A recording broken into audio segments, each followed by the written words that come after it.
Terima Anda masih bersama kami dalam Berita Lampung.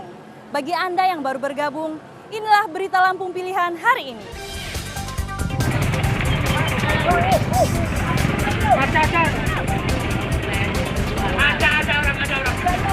Truk muatan singkong dan 9 buruh terperosok ke sungai di Mesuji. Ada orang dalam itu katanya.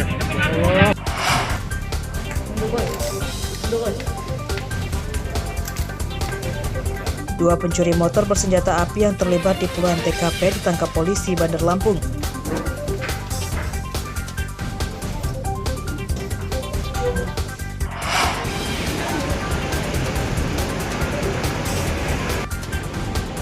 Kasus COVID-19 meningkat, warga masuk mal dan tempat publik lainnya wajib harus sudah vaksin booster.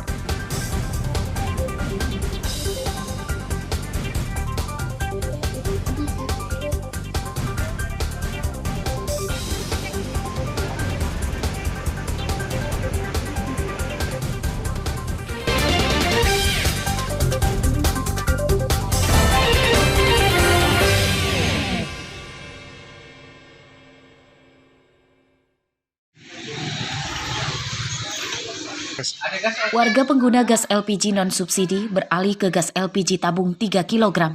Ini karena harga gas LPG tabung isi 5,5 kg dan 12 kg naik drastis. Para pengusaha kecil juga terpaksa membeli gas LPG 3 kg untuk menekan modal. Gas LPG isi 12 kg naik dari Rp190.000 kini Rp225.000. Sedangkan harga gas LPG tabung 3 kg hanya Rp22.000 per kilogram. Sekarang biasa saya pakai yang besar, sekarang saya beralih pakai yang kecil karena harganya nggak terjangkau. Harapannya sebagai pedagang seperti apa sih Mbak? Ya kalau bisa diturunin seperti semula. Sebenarnya harganya berapa Mbak awal? Dari awal tuh harganya cuma 190, sekarang jadi 225. Ya berat lah Mas, harganya udah kayak gitu sekarang. Buat kebutuhan juga udah susah. Naik berapa sih Mas biasanya sampai beli harganya itu? Kemarin tuh 195 sampai 200. Sekarang 225. Terus harapannya sebagai warga seperti apa sih Mas? Kalau harapannya ya jangan tinggi-tinggi banget lah. Penjualan gas LPG non-subsidi turun drastis setelah harganya naik sejak tanggal 10 Juli 2022. Para agen gas LPG kini bingung membaginya karena jatah gas LPG 3 kg tidak mencukupi permintaan warga. Ini kenaikan sampai 3 kali loh Mas. Yang pertama itu 190, yang kedua itu 200, berarti yang ketiga ini 215 lah. 219 yang ini sekarang ini. Kita operan 220. Kalau harga oper itu 219. Kalau eceran 220, 225 eceran itu. Ya kalau bisa sih harganya jangan segitu gitu loh. Kayaknya masyarakat tuh kemahalan kalau segitu tuh harganya. Masyarakat meminta pemerintah mendengar keluhan mereka sehingga tidak menaikkan harga gas LPG non-subsidi terlalu tinggi. Mustaqim melaporkan dari Tulang Bawang.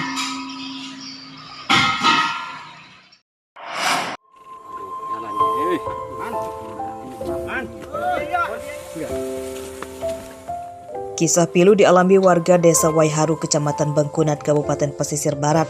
Selain tak diberi akses oleh pemerintah, tapal batas desa juga pindah masuk ke dalam desa sehingga desa mereka kian sempit karena sebagian lahannya diklaim milik pihak konservasi Taman Nasional Bukit Barisan Selatan atau TNBBS.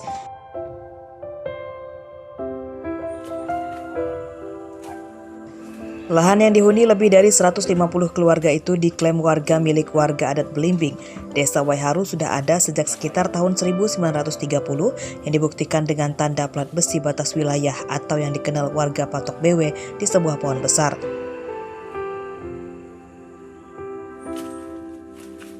Belum lama ini pihak TNBBS mendirikan patok beton di tengah perkebunan kopi sebagai batas desa Waiharu. Batas desa yang baru itu meresahkan warga karena sekitar 1 km lahan desa kini diklaim milik TNBBS. Dari zaman Belandanya memang ini batas tanah adat dengan tanah TNBBS. Jadi ini patok BW yang memasang pemerintah kolonial Belanda? Iya, kita tidak mau menggeser ini sejengkal dan juga punya kita Jangan diambil. Kita nggak mau mengambil punya TN. Ini meninjau pertama kompleknya masyarakat dan TN itu jalan motor 7 menit. Nah, berkisar jarak 800 meter itu Pak. Nah jadi yang sekarang ini yang ada dengan adanya tapal batas itu menimbulkan suatu gejolak yang tidak enak antara masyarakat dan Taman Nasional. Seolah-olah masyarakat ini merambah hutan atau memasuki hutan Taman Nasional. Sedangkan tanda BW itu masih ada di pohon besar dan bisa dilihat. Desa Waiharu, Kecamatan Bengkunat berada di tengah kawasan Taman Nasional Bukit Barisan. Pemerintah Kabupaten Pesisir Barat yang akan membangun jalan mengklaim terkendala perizinan dari Kementerian Kehutanan. Terlalu sakit warga di sana, kita udah bikin jalan, kita bikin kampung, di blok-blok terus. Jadi itulah, ada negara dalam negara. Apakah negara ini sudah bertuang budi? Wallahu a'lam. Masa satu orang mengalahkan kita semua? Makasih. Desa Waiharu terisolir karena tidak dialiri listrik PLN dan jalan aspal. Selama ini, hasil bumi dari Desa Waiharu yang akan dijual ke kota diangkut dengan gerobak sapi dan motor trail. Rosandi melaporkan dari Pesisir Barat.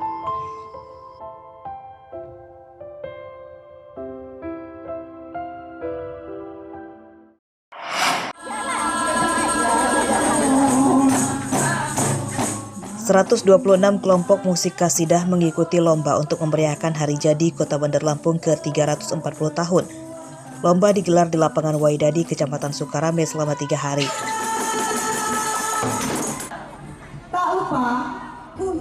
Para peserta merupakan kelompok kasidah dari 20 kecamatan di Bandar Lampung dan seluruh personilnya adalah wanita. Mereka menyampaikan syair-syair tentang dakwah berisikan motivasi dan kecintaan terhadap negeri yang dilantunkan secara Islami. Persiapannya sih sebenarnya mepet sih ya, cuman kita ya berusaha mudah-mudahan bisa menampilkan yang terbaik. Lagu apa sih? Kita lagunya Maju dan Sejahtera. Maju dan Sejahtera. Harapannya sih kita bisa tampil dan menang. Tampil yang terbaik dari dulu. Bisa menang ya mudah-mudahan sih ya. Ini tidak lain untuk masyarakat Kota Bandar Lampung. Karena kita selama 2 tahun kita vakum, nah mudah-mudahan pelaksanaan ini bisa memberikan semangat antusias dari seluruh masyarakat Kota Bandar Lampung. Yang terpenting adalah kita harus menjaga protokol kesehatan. Kita harus kolaborasi yang baik dan selalu membantu, saling gotong royong, insya Allah. Selain upaya siar agama, lomba digelar untuk melestarikan seni budaya Islam agar tidak hilang dan punah. Kasidah merupakan bentuk syair epik kesusastraan Arab yang dinyanyikan. Lagu-lagunya berisikan dakwah dan nasihat sesuai ajaran Islam. Personil kasidah biasanya lebih dari 3 orang. Ciri khas lainnya yakni alat musiknya, yakni rebana dan kecrek. Jeffrey Arifin melaporkan dari Bandar Lampung. Assalamualaikum warahmatullahi wabarakatuh.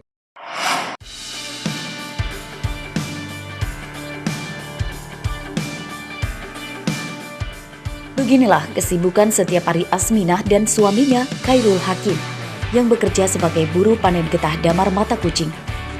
Wanita warga Teluk Baban, Kecamatan Pesisir Selatan, Kabupaten Pesisir Barat ini bagaikan cicak yang pandai memanjat dan tidak takut ketinggian.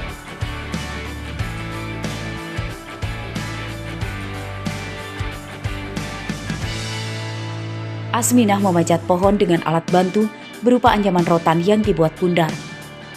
Alat ini untuk menopang badan saat Asminah sedang mencongkel getah damar dari pohonnya. Dikit demi sedikit, getah damar dimasukkan dalam ember. Asminah piawai memanjat pohon damar sejak masih remaja. Apa Bu bisa manjat pohon damar ini Bu? Umur 15 tahun. Ya Bu, umur 15 itu manjat damar memang sudah biasa atau kebiasaan di sini Bu? Sudah biasa. Ya bujang gadis ya? Iya. Itu sama yang punya kebun nggak ada permasalahan itu? Enggak. Enggak ya? Oh, berarti mungkin Ibu ini mau manjat pohon kelapa bisa juga ya? Enggak juga kalau kelapa itu. Enggak ya? Biasanya pohon damar aja ya? Iya. Getah damar yang dipanen merupakan kebun warga di pesisir barat.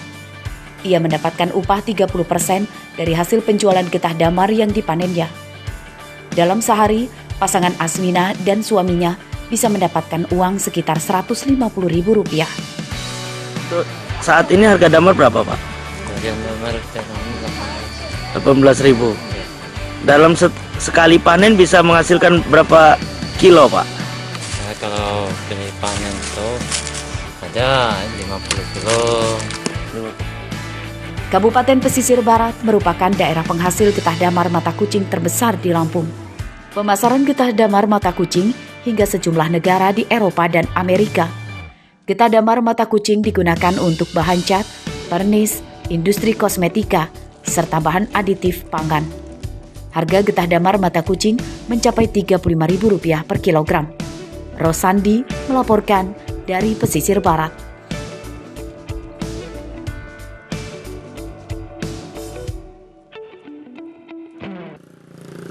Pemirsa, informasi tadi sekaligus menutup perjumpaan kita kali ini.